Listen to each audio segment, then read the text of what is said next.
Wiring of fire alarm system equipment. Common fire alarm devices include smoke detectors, heat detectors, pull button, and input module, input-output module, isolator module, and fire display player.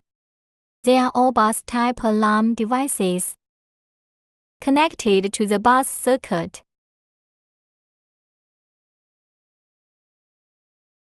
The isolation module does not require coding. Everything else on the bus circuit needs to be coded. It's a host-compatible encoder to encode address codes for these devices. The codes of devices on the same circuit cannot be the same.